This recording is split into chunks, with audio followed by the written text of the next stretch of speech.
नमस्कार। वेदांत दर्पण के इस एपिसोड में हार्दिक स्वागत है आप सभी का। मैं पुनः स्वागत करना चाहूंगी ऋषि श्री गौतम चटर्जी सर का। Welcome sir. Thank you Anand. Sir, हम लोग जीवन के जो प्रैक्टिकल है सिचुएशंस उसके ऊपर पिछले एपिसोड में डिस्कस किए थे और आपने बहुत अच्छा बोला, अपना खुद का एक्सपीरियंस बोला है, शेयर किया है। अगर पिछले एपिसोड कोई देखे तो उनको समझ में आएगा। सर, पूछना चाहेंगे कि वेदांत दर्पण में हम लोग ये कर रहे हैं कि जीवन में कैसे इसको इम्प्लीमेंट करें। तो आज के युग में जैसे 50 साल पहले, मैं अपनी देश की बात बोलूं, तो जैसे ये पूरी दुनिया में ही ऐसे हो गई है, पूरी विश्व में ही ऐसे चल रहा है कि कैपिटलिज्म का टाइम आ गया है। पहले शायद इतना नहीं था, शायद क्या था ही नहीं। Economy has changed the world and India is also progressing economically very much. तो आज का जो ये समय है, समय तो परिवर्तन होता है, होगा आगे और चेंज होगा, पर economy is a great factor in it, in this civilization. Sir, पूछना चाहेंगे कि वेदांत तो पहले उपनिषदों से और पहले वैदिक युग से आके आज भारतवर्ष की है। क्या आज के युग में जो बिजनेस करते हैं जीवन में, या जो it's ultimately money making only what people से, पर क्या वेदांत में रह के, वेदांत के पथ पर चलकर वो, मैं एक एग्जांपल अगर लूं, उसको उदाहरण के स्वरूप, अगर जैसे किसी का शॉप है, दुकान है, वो तो सोचेंगे कि उनका तो यही उद्देश्य रहेगा कि मेरा ज्यादा से ज्यादा मटेरियल जितना बिकेगा, उस उतना मुझे ऑर्डर्स आएंगे, उतने मेरे पास पैसे आएंगे, उस पैसे से मैं और दूसरा मटेरियल खरीदूंगा या खरीदूंगी, उससे और आएंगे। तो ये पैसे बनाने की है, it's all money. Profit loss होता है। तो इस पर वो कैसे चले वेदांत में रह के, वेदांतिक जीवन यापन करके किस प्रकार रहे, और अगर रहे भी, इसमें प्रश्न सर, सॉरी, और अगर वो रहे, क्योंकि अक्सर मैंने जो देखा है अनुभव में सर, कि लोग सोचते हैं अगर हम ज्यादा धार्मिक हो जाएंगे, मतलब स्पिरिचुअलिटी और रिलीजियन दोनों अलग चीज है, लेकिन जो रिचुअल्स है उस पर ज्यादा रहेंगे। मेरा कहने का अर्थ ये है सर कि अक्सर लोग ज्यादा सोचते हैं कि अगर हमने किसी को ठगाया नहीं तो हम पैसे नहीं कमा पाए। पैसे कमाने के लिए किसी को ठगाना बहुत जरूरी है। मैं ऐसे ही बोलूंगी, किसी को ठगना। ठगना मतलब जितना पैसा गलत वे में कमाया जा सकता है, या झूठ बोल के हो सकता है, या चालाकी करके हो सकता है कहीं। ऑनेस्टली नहीं हो सकता।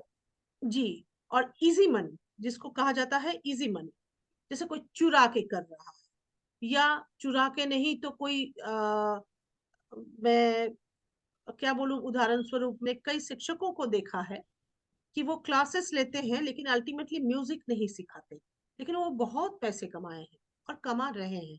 और 10 साल बाद में उस विद्यार्थी को देखें हम कि उसने संगीत में क्या सीखा है, तो अल्टीमेटली मैंने, मेरी अपनी अनुभव मैंने देखा है, वो कम से कम 3 ताल तक बजाना नहीं आता है, या उनको एक सरगम या एक राग की थोड़ी सी भी नहीं आती, पर वो 10-12 सालों से ट्यूशन लिए हैं रेगुलर और बहुत पैसे खर्च कर चुके हैं। उससे क्या हो रहा है कि अर्निंग मनी हो रहा है। टीचर का फोकस अर्निंग मनी है, नॉट टीचिंग। तो अच्छा, ये जब बात मैंने बोली आगे सामने लोगों के बीच में, अपने मतलब उस प्रोफेशन के लोगों के बीच में, तो मुझे ये बताया गया उनके बीच में कि मैडम ऐसा है कि पैसा कमाना अलग है और संगीत करना अलग है। The focus is different. Musician होना या म्यूजिक करना एक बात है, और पैसा कमाना अलग बात है। The focus is to make money in any means, by any means. So that जी। Is not wrong. According to their concept वो गलत नहीं है, वो सही है, क्योंकि वो फोकस्ड है पैसे में। तो मैं जब से ये भी पूछा, जब आप घर से निकलते हैं और 10 ट्यूशंस करते हैं या 5 करते हैं, जो भी करते हैं, उससे जो आपको आता है, आपको लगता है कि आप सिखाने जा रहे हैं, अल्टीमेटली टीचिंग ही है, आप टीचिंग कर रहे हैं। तो आपको नहीं लगता कि दिन के अंत में जब आप घर लौटते हैं, कि आपने कुछ नहीं सिखाया, केवल ठगाया? और आपके जेब बहुत गर्म है, आपके अकाउंट में आ जाते हैं पैसे, और उससे आपने बहुत घर, प्लॉट्स और ये खरीदे, ultimately you are happy with the money and you want to make it more. तो क्या सर, इस पर क्या बोलेंगे सर आप? मतलब मेरा कहना ये है क्या कि वो भी बिजनेस ही कर रहे हैं, वो सोच रहे हैं कि मैं ऐसे, तो बिजनेस में क्या ऐसे होता है? या बिजनेस, मैंने जितना पढ़ा बिजनेस के बारे में, या कुछ, a person should be clean from inside and a person should know what is, जो जितने भी बड़े इंडस्ट्रियलिस्ट हुए हैं हमारे कंट्री में, देखा मैंने, they have big hearts and big thoughts in life, big principles in life, उस नीतियों में चल के ही वो बहुत बड़े इंडस्ट्रियलिस्ट भी हो पाए हैं। तो मुझे लगता है, और उनकी कोई नीति है, बहुत अच्छी नीति है, कुछ कुछ डिसिप्लिन है, वो डिसिप्लिन को जरूर फॉलो करते हैं। क्वालिटी, क्वांटिटी, वो सारी बातें उसमें आ जाती है, इसलिए वो 1 2 3 4 इंडस्ट्रियलिस्ट में होते हैं। तो इस पर आप कृपया बोलें सर, कि क्या क्या बोलेंगे? जी, की वेदांत के एस्पेक्ट में, अगर कोई छोटे आकार में भी काम कर रहे हैं, तो उनकी क्या उद्देश्य होना चाहिए बिजनेस को आगे बढ़ाने के लिए? किस प्रकार जीवन यापन करके, या इस प्रकार की सोच रख के, ताकि उनका ये जो गलत फहमी है कि अगर हम ऐसे करें तो हम पैसे नहीं कमा पाए, तो ये चीजें जो है। नहीं, यहाँ तो मुझे कोई प्रॉब्लम नहीं दिखता। वो पैसा कमाना चाहता है, उसके पास पैसा आ रहा है, कोई प्रॉब्लम नहीं है उसमें। हम वेदांत को क्यों लाए? मतलब कहने का मतलब है, मैंने खास तरह का मसाला या खास तरह का सॉस खरीदा है, खास तरह का चीज खरीदा है, जी जी तेल खरीदा है मान लीजिए, जी जी और हम हलवा बना रहे हैं, उसमें तेल की कोई उपयोगिता ही नहीं है, तेल हम डालें क्यों? जी जी जी। मतलब हम पैसा कमाना चाहते हैं, हम पैसा कमा रहे हैं, उसमें वेदांत लाए ही क्यों? वेदांत का कोई उपयोग ही नहीं है। सर, मेरा कहने का अर्थ ये है कि पैसा, उन, ये सोच रखने वाले लोगों से भी ज्यादा पैसा कमाया जा सकता है, अगर वो सही पथ पर, या धर्म पथ पर बोले, या सही पथ पर बोले, या वेदांत के दृष्टि में बोले, इस प्रकार से चले। पर वो सोच उनमें नहीं, है नहीं। आपका प्रॉब्लम ये है कि डिसऑनेस्टी के रास्ते पे जाके जी जो लोग पैसा कमा रहे हैं जी वो जी। गलत है। ऑनेस्टली भी पैसा कमाया जा सकता है, यही आप कह रही हैं। बिल्कुल बिल्कुल बिल्कुल तो बिल्कुल। जब आपने किसी शिक्षक से पूछा कि जी, आपने तो क्लास के नाम पर इतना पैसा बनाया, आपके अकाउंट में इतना पैसा आ गया, लेकिन लड़के ने कुछ नहीं सीखा, तो उनका जवाब क्या था? उनका जवाब था सर कि मैं पैसा कमाने गया था, तो मैं पैसा कमाया हूँ, मुझे मालूम है कि ये लोग सीखने बस। वाले तो लोग है उनके नहीं। सामने क्लियर है। तो इसका मतलब है पर वो सीखे कि हुए मुझे हैं। पैसा कमाना है, मेरे हम्म पास किस चीज की योग्यता है? हम्म मैं संगीत से पैसा कमा सकता हूँ, मैं प्रवचन से पैसा कमा सकता हूँ, हम्म। मैं अध्यात्म को बेच बेच करके ला सकता हूँ, मैं पूरे 130 करोड़ की आबादी को बेवकूफ बना के पैसा कमा सकता हूँ। जी पैसा जी जी। कमाना वो लक्ष्य है ना। हम्म तो पैसा कमाने के लिए हम चाहे कोई भी रास्ता अख्तियार करें, तो क्या प्रॉब्लम है? उससे कोई प्रॉब्लम नहीं है ना। हाँ, ऐसे इकोसिस्टम। एग्जाम्पल्स हैं हमारे जो बिजनेस के बड़े लोग हुए हैं, जैसे बार बार रतन टाटा, उनके फादर जी का जी नाम भी जी नाम आता है, जी जी जी। और अंबानी साहब का भी नाम आता है, पहले धीरू भाई अंबानी का। कई हम्म। लोगों का जो बहुत छोटे से चीजों से कारोबार शुरू किए थे और बहुत ऊंचाई बिल्कुल, तक गए हैं। बहुत ऊंचाई तक और गए। वो लोग बहुत अमीर नहीं थे, और कम पैसे में कम चीजों से शुरू किए, आगे बढ़े। अब हार्ड उसमें वर्क। हमें नहीं मालूम है कि, हाँ, लेकिन ज्यादातर लोग ऑनेस्टली गए, और ऑनेस्टली वो बिजनेस टाइकून हुए और बड़े पद पर गए। तो वो बिजनेस करना चाहते हैं, वो सफल हुए, कुछ लोग सफल नहीं होते हैं। हम्म। लेकिन वेदांत के रास्ते में चल के तो रामकृष्ण हुआ जा सकता है, जिनके पास कोई पैसा नहीं था। साईं बाबा जी के पास कोई पैसा नहीं था, रमन महर्षि के पास कोई पैसा नहीं था। तो वेदांत को हम लाए ही क्यों? ये कुछ ऐसा नहीं है कि जैसे बताते हैं कि आप किसी बिजनेस में हैं तो उसमें स्पिरिचुअलिटी को लाएं और आप फिर इस तरह का माइंड होगा तो आप बहुत सक्सेसफुल बिजनेसमैन हो सकते हैं, ऐसे बुक्स आती हैं। जी जी जी। और वो आती लोग है, आती है। स्पिरिचुअलिटी को जर्नलिज्म में और तमाम सर्विस में और बिजनेस पे लाने का आइडिया लेकर के वो पैसा कमा रहे हैं। बिल्कुल। कि आप स्पिरिचुअलिटी को बिजनेस में लाएं तो ऐसे होगा, आपका एक माइंड होगा जिसमें इक्वानिमिटी होगी, तब आप बिजनेस में गुस्सा नहीं करेंगे, लॉस होगा तो आपको कोई तकलीफ नहीं होगा। जी, ऐसे करके स्पिरिचुअलिटी को बिजनेस से जोड़ के बहुत सारे बुक्स हैं, बहुत से बहुत प्रवचन सारे, करता है, बहुत सारे। बहुत से बड़े लोग हैं। लेकिन वो लोग जो हैं वो भी तो पैसा ही कमाने आए हैं, क्योंकि उनको बिल्कुल। किसी आदमी ने दिखा दिया है कि स्पिरिचुअलिटी को बेच कर भी हम बहुत सारा रोल्स रॉयस कार ले सकते हैं और उतने ही अमीर हो सकते हैं जैसे कोई भी होता है। और यहाँ तक कि सारे अमीर लोग, सारे बड़े पदों पर बैठे लोग, हमारे देश के सबसे बड़े पदों पर बैठे लोग, हम्म, संवैधानिक पदों पर बड़े लोग भी आके मेरा पैर छुएंगे। तो इसको बिल्कुल। किसी एक आदमी ने दिखा दिया है गलत रास्ता या उनके हाँ लिए सही रास्ता। हाँ। उस रास्ते पर सब चल रहे हैं, पॉलिटिशियंस भी चल रहे हैं, बिजनेस क्लास बिल्कुल भी चल रहे हैं, बिल्कुल। और जो हमारे तथाकथित लीडर्स हैं, spiritual leaders, political leaders, spiritual leaders और बिजनेस लीडर्स सभी चल रहे हैं। तो हम्म, आपको भी क्या उसी रास्ते पे जाना है, ये मेरा प्रश्न है। नहीं, बिल्कुल नहीं सर। मेरे को, मुझे तो अपना अगर फिर व्यक्तिगत अगर बोले आप, तो मुझे तो वैसे क्योंकि वो उद्देश्य है नहीं। अगर वेदांत के मार्ग में रह के आप अमीर नहीं हो पाते हैं तो फिर प्रॉब्लम क्या है? मैंने चार पांच नाम लिए। हम्म, कबीर, पैसा नहीं था, वो भी कपड़ा बुनते थे, कपड़ा बेचते थे। उन्होंने कभी नहीं सोचा कि इसमें वेदांत लाएं और हमारा बिजनेस खूब चल जाएगा, उन्होंने नहीं सोचा। हम्म, रमन महर्षि ने भी नहीं सोचा, साईं बाबा ने भी नहीं सोचा। हाँ, साईं बाबा को लेकर जिन लोगों ने सोचा वो इसमें करोड़ों में है।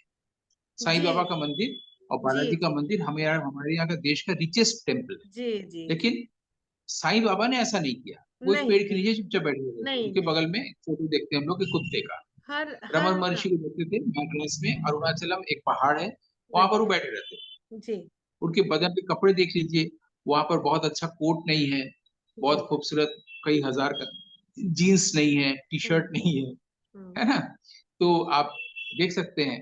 और कपड़े होने से कोई मतलब नहीं है, जय कृष्णमूर्ति बहुत अच्छे सूट पहनते थे जब विदेश में रहते थे, भारत में आते थे तो धोती कुर्ता पहनते थे, कपड़े का कुछ नहीं। लेकिन इन्होंने किसी ने, बल्कि जय कृष्णमूर्ति को तो कई खरब संपत्ति मिल गई, जी जी जी जी। उनको बिल्कुल एलिवेसेंट और इन लोगों ने दे दिया था, उनको मसीहा बिल्कुल के रूप में पेश करने वाले थे, बिल्कुल। ऑर्डर ऑफ ऋषि स्टार से। औरबिंदो, ऋषि उन्होंने सब, औरबिंदो। हाँ। हाँ, उन्होंने सब छोड़ दिया, जय कृष्णमूर्ति ने बिल्कुल सब छोड़ दिया, बिल्कुल। साधारण सा एक वो लेकर के रहने लगे। हाँ हाँ हाँ और वो ब्रॉकविल में रहते थे, ओहाई में उनका डेथ हुआ इसी फरवरी में, हाँ हाँ। फरवरी महीने में ही 17 को डेथ हुआ था, ओहाई में। तो उन्होंने अपनी ओर से कोई भी अपना बहुत पैलेस बनाना, बहुत एम्पायर बनाना, नहीं ऐसा नहीं। कुछ नहीं किया। वो एक घर में रहते थे, वहां से रोज शाम को वॉकिंग करने आते थे, जाते थे, किसी से बात नहीं करते थे, एक ही रास्ते से रोज जाते थे आते थे।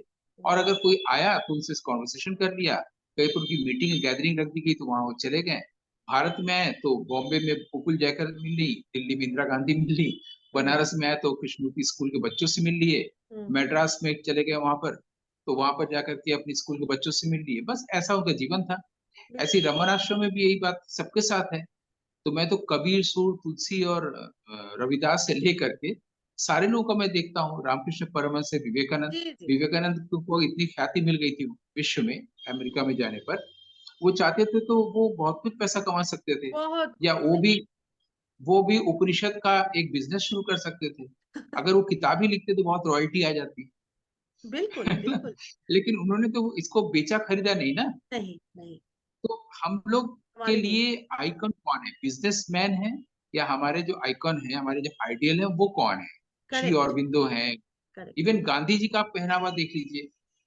हम तो बार बार गांधी जी का एग्जाम्पल इसलिए देते हैं क्योंकि वो तो एकदम स्पिरिचुअल व्यक्ति नहीं थे, हम्म। बाहरी तौर पर सोशल व्यक्ति थे, जी पॉलिटिकल व्यक्ति थे, है ना?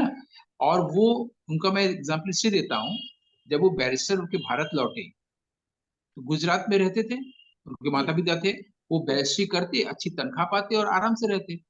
जी बिल्कुल। दक्षिण अफ्रीका जाकर पुलिस की लाठियों को मार खाने को किसने कहा था? क्या। उससे उनका नाम भी नहीं हुआ, उनका नाम भी नहीं हुआ। वो बहुत लंबे चौड़े मोटे तंदुरुस्त भी नहीं थे, बाकी लोग थे। गांधी जी दुबले पतले थे, और वो कोट वोट उतार करके वहां जाकर वो अपना सब डिग्री जलाना और लाठी खाना, वो आराम से जाके अपने क्या गुजरात में आवश्यकता पोरबंदर में जाकर के चुपचाप रहते, बैरिस्ट्री करते, घर आते, शाम को अच्छी चाय मिलती बिल्कुल बिल्कुल। कस्तूरबा के हाथों, और आराम से नॉर्मल लाइफ जीते। यही सब कोई चाहता है, और सोचते हैं कि हम भी अपना खूब पैसा बनाए या हमारा भी नाम अखबारों में छपे। ऐसा कुछ नहीं किया करेक्ट उन्होंने। वो करेक्ट। जाके लाठी, वो मार खा रहे, लाठी खा रहे, वहां से भारत में आके देश को आजाद करने के लिए उपवास कर रहे हैं, तमाम लोगों को इकट्ठा कर रहे हैं। और उनका पहनावा देख लीजिए क्या है। क्यों? क्योंकि भीतर से उनकी जो आंतरिक लय लय थी, वो इस बहुत अच्छी मजबूत थी। वहां पर सत्य था, वहां सत्य। पर कर्म था, वहां पर स्पिरिचुअलिटी थी। इसी करेक्ट। आंतरिक लय की हम लोग बात करते हैं। जैसे हम लोग म्यूजिक में बोला था ना कि जब तक आंतरिक लहरा नहीं होगा हारमोनियम वाले या तबला वाले के पास, वैसे ही जीवन जीने में अगर आंतरिक लय से समृद्ध नहीं होगा, वो व्यक्ति चाहे बिजनेस में हो, चाहे वो जॉब में हो, चाहे कहीं भी हो, उसको हमेशा परेशानी होगी। बाहरी दुनिया, जिसको माया कहा गया है कहीं कहीं पर, हाँ बाहरी दुनिया का आकर्षण खींचेगा, वो डिस्टर्ब होता रहेगा। वो बिल्कुल। डिस्टर्ब ना हो, इसीलिए तो आंतरिक लय को ठीक करना है। तभी तो वेदांत बिल्कुल है। वेदांत बिल्कुल। हमारे आंतरिक लय को ठीक करता है, उसको सुसंगत बनाता है, ताकि हम अगर कहीं जॉब कर रहे हैं तो हमारे पास ये आए नहीं कि और की इच्छा ही न रहे, जो है उससे सेटिस्फाइड रहें। हाँ हम किसी भी कीमत पर अपनी शांति नहीं खोएंगे, माने आंतरिक लय नहीं खोएंगे। उसके लिए हम संसार को खोने को तैयार हैं, जैसे राजा हरिश्चंद्र ने काशी में आकर किया था। सब कुछ खोने को तैयार है, लेकिन होने अपना को तैयार। प्रिंसिपल नहीं खोएंगे। तो करेक्ट। हम अपनी पीस नहीं खोएंगे। पहले पीस को ले लीजिए, आंतरिक लय को आप इकट्ठा कर लीजिए अपने पास। फिर चाहे कुछ भी खोल छोड़ना पड़े, अपनी देह भी छोड़ना पड़े तो छोड़ने को तैयार रहे। हाँ। वो सबसे इंपॉर्टेंट चीज है। तो गांधी जी के पास ताकत ही ये थी, मन वचन कर्म से एक था। मन वचन कर्म में शुद्धि थी, हम्म। और वो सत्य अहिंसा के रास्ते पे थे। उन्होंने पूरे वर्ल्ड में पहली बार ये दिखा दिया कि जो अहिंसा किताबों में पढ़ने की चीज है, या महावीर और बुद्ध कहते हैं अहिंसा मत करो, जीवों पर दया करो, वो अहिंसा को हथियार बना के पूरे शासन को यहाँ से, देश से बाहर निष्कासित कर दिया, जी। जाना पड़ा। ये कोई नहीं किया था। इसलिए उनके ऊपर किसी भी तरह का क्रिटिसिज्म पॉसिबल ही नहीं है। क्रिटिसाइज वही कर पाएगा गांधी जी पर जिसने गांधी जी को नहीं पढ़ा है। वो थॉट नहीं थे, वो फिलोसॉफी थे, विजन, है बिल्कुल। ना? तो गांधी जी का एग्जाम्पल सोशल, एक पॉलिटिकल एग्जाम्पल है। बाकी तो स्पिरिचुअल है ही। हमारे अरविंदो भी पॉलिटिकल व्यक्ति थे, हम्म। गांधी जी की तरह। हम्म। लोगों ने कहा कि आपने हमको गोली चलाना सिखा दिया, इतने अच्छे शूटर बन गए, अब आप पौंडीचेरी में एक आश्रम में जाके बैठ गए। तो उन्हें बताया कि वो क्लियर पॉइंट थे, उनको दिक्कत आ गई। वो हाँ बताया कि हमारा काम यही तक था, अब आगे आगे कोई मोहनदास करमचंद आ गया है, वो आपको आजादी दिलाएगा, मेरी भूमिका यही तक थी। ये उनको तब दिखा जब उनकी अपने आंतरिक लय के साथ वो जुड़ पाए, जी। जब वेदांत से जुड़ पाए। रविन्द्रनाथ ठाकुर के साथ भी ऐसा ही हुआ। तो वेदांत की भूमिका इस तरीके से, वो हमारे आंतरिक जीवन को समृद्ध करने के लिए है, और हमें हाँ ये याद दिलाने के लिए है कि हमारा जीवन पैसा कमाने के लिए नहीं हुआ है। हम लोग 40 साल से यही करते हुए आ रहे हैं, थक थक जाते हैं, बॉडी छोड़ देते हैं, फिर आते हैं, बिल्कुल। फिर वही सब लालच, वही ग्रीड, वही भय, वही जुगुप्सा, वही घृणा, वही ईर्ष्या, उसी धारा में चले जा रहे हैं। उसी को तो बिल्कुल। ब्रेक करने की जरूरत है। करेक्ट।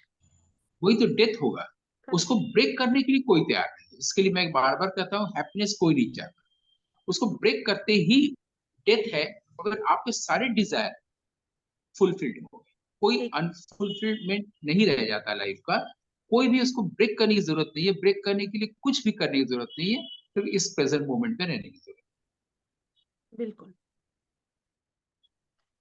सर मैं बस इतना ही कहना चाहूंगी इसमें, मेरे अंदर से जो आ रही है जो बात।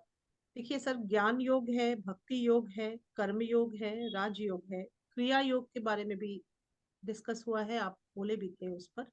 किसी और एपिसोड में हम लोग क्रिया योग को और विस्तारित रूप में जानना चाहेंगे सर आपसे। दरअसल ज्ञान तो रीजनिंग की बात है उसमें, जीवन में, मतलब मनुष्य जीवन में इन चार चीजों का जो समन्वय है, और अ, चारों एक्यूमेंट्स हम बोलेंगे कि वो जो उसको लेके चलना, जैसे कोई भी कर्म कर रहे हैं उसको अगर निस्वार्थ भाव में करे, वो कर्म योग हो जाएगा। इस प्रकार से है। कैसे जैसा। करेंगे? लेस ऑफ निस्वार्थ भाव से अटैचमेंट। कैसे करें? नहीं नहीं, जब निस्वार्थ भाव से हम उस कर्म को कैसे करें, क्योंकि स्वार्थ तो हमारे भीतर भरा पड़ा है। जी, कोशिश हम उसी की तो करेंगे, कोशिश अपने आप को करनी सोचेंगे चाहिए। कि हम निस्वार्थ भाव से करें, लेकिन हम्म। जब करने जाएंगे तो अगर हमको उसमें अपना स्वार्थ दिख जाएगा तो हम उसके लिए कुछ भी कर जाएंगे, किसी भी जी, व्यक्ति का साथ छोड़ देंगे, किसी का भी बिल्कुल कुछ भी करें, मर्डर तक कर देंगे। बिल्कुल तो बिल्कुल। निस्वार्थ भाव से करें ऐसा लिखा हुआ है ना, हम्म। उसको अप्लाई हम नहीं कर पाते हैं ना। तो प्रश्न ये होना चाहिए कि हम सब जानते हैं कि ईगो नहीं होना चाहिए, स्वार्थ नहीं होना चाहिए, फिर भी हम इससे ऊपर नहीं उठ पाते हैं। ऊपर कैसे उठे, ठीक। ये प्रश्न हो और सकता है। सर, प्रेम के द्वारा, जहाँ प्रेम नहीं है वो अप्रेम है, वही अज्ञान है। प्रेम कहाँ है? प्रेम नहीं है, तभी तो अज्ञान, स्वार्थ, सारी चीजें हैं। ये भी तो हम लोग जी जानते हैं कि प्रेम जी के द्वारा हम लोग ईश्वर को भी जीत सकते हैं। जी लेकिन फिर वो उस प्रेम के लिए हम लोग बेगर क्यों बने रहते हैं? जी। मतलब हमें अर्थात है प्रेम कि चाहिए क्यों होता है? भाई प्रेम से हम भरे क्यों नहीं होते? हमें प्रेम चाहिए क्यों होता है? प्रेम चाहिए क्योंकि सर प्रेम के बगैर तो कुछ भी नहीं है। प्रेम के इसका बगैर मतलब प्रेम हमें चाहिए, प्रेम हमें कोई दे, यही तो स्वार्थ हुआ ना। हमारे पास प्रेम नहीं है तभी तो हम प्रेम चाह रहे हैं। अपना जो प्रेम है वही काम करती है।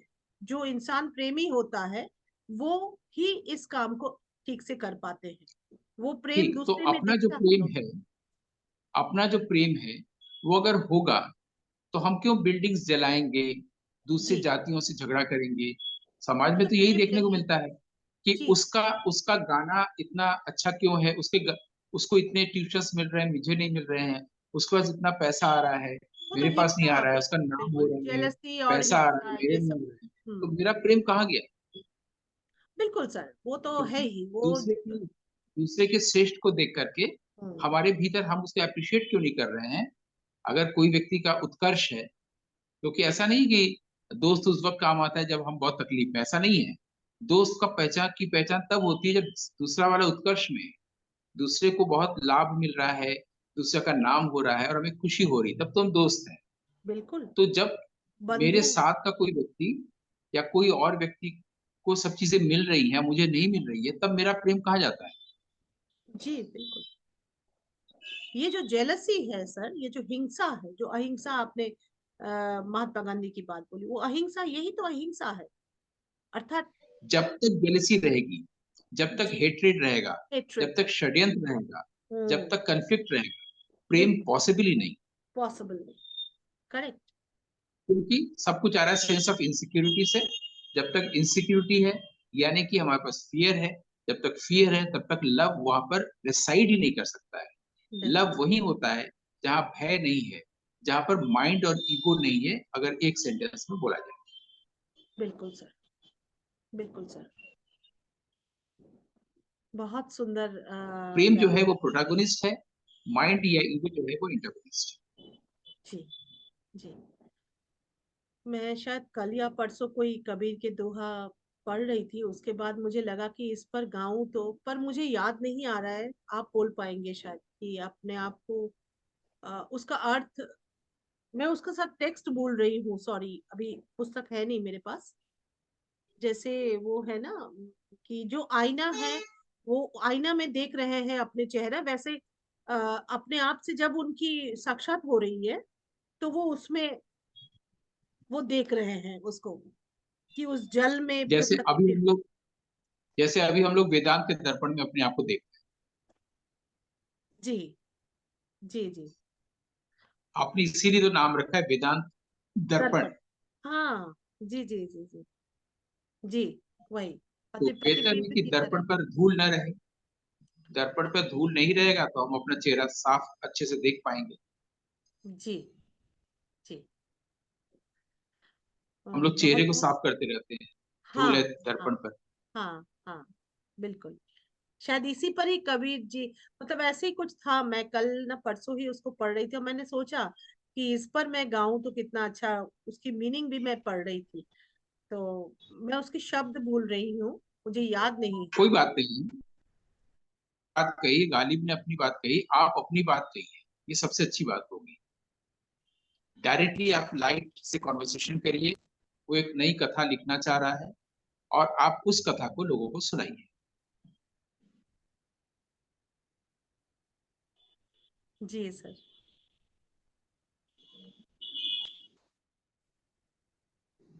बहुत अच्छा बोला सर आपने, और बहुत बहुत ही अंदर से ऊर्जा और प्रेरणादायक थी मुझे।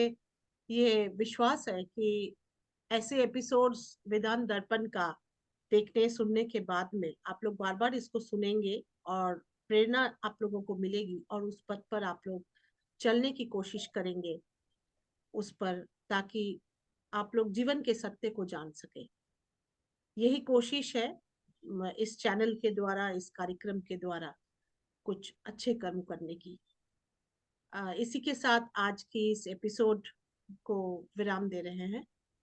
नमस्कार। Thank you. धन्यवाद सर। धन्यवाद। नमस्कार। प्रणाम प्रणाम सर। आनंद आनंद आनंद।